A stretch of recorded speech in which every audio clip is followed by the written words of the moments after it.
మాజీ మంత్రి వైసీపీ నేత అంబటి రాంబాబుపై కేంద్ర సహాయ మంత్రి పెమ్మసాని చంద్రశేఖర్ తీవ్ర స్థాయిలో విరుచుకుపడ్డారు.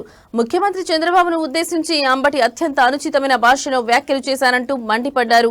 ఇప్పటి వరకు అంబటిని సహనంతో భరించామని, ఇకపై ఆయనకు అసలు సినిమా చూపిస్తామని హెచ్చరించారు.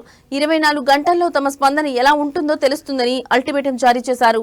అంటే రాజకీయాలు మాట్లాడకూడదు కానీ మాట్లాడాలి. ఇవాళ అంబటి రాంబాబు గారు మీరు చూసారో లేదో ఇప్పటి వరకు గౌరవ ముఖ్యమంత్రి గారిని ఏ విధమైనటువంటి భాషతో మాట్లాడుతున్నారంటే, ఒక ముఖ్యమంత్రి 4 సార్లు ఈ రాష్ట్రానికి ముఖ్యమంత్రిగా చేసినటువంటి వ్యక్తి పూర్తి జీవితాన్ని సుఖ సంతోషాలకు దూరంగా పొద్దున్న నుంచి రాత్రి 10 పండుకునే వరకు రాష్ట్రం గురించి తప్పించి వేరే ధ్యాస లేని ఒక ముఖ్యమంత్రిని ఈ విధంగా మాట్లాడాడు అంటే అసలు నిజంగా ఆశ్చర్యం వేస్తా ఉంది, ఎంత బరితెగింప అని.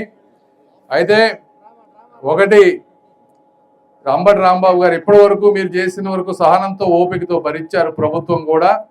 ఈ రోజు నుంచి మీకు నిజమైన సినిమా ఏంటో త్వరలో చూస్తారు. మీకు 24 గంటల్లో మీకు ఎలా ఉంటుందో తెలుస్తుంది. అది ఆ ట్రీట్మెంట్ ప్రతి ఒక్క ఎవరైతే ఈ విధంగా బరితెగించి మాట్లాడేవాళ్ళో వాళ్ళందరికీ కూడా ఒక గుణపాఠంగా ఉండబోతుందని కూడా మీ అందరికీ నేను తెలియజేస్తా ఉన్నా. కార్యకర్తలందరూ కూడా తిరగబడదామంటే వద్దు కాదు అని చెప్పి చట్టబద్ధంగా వెళ్దామని నిర్ణయించాం. చట్టబద్ధంగా వెళ్తారు.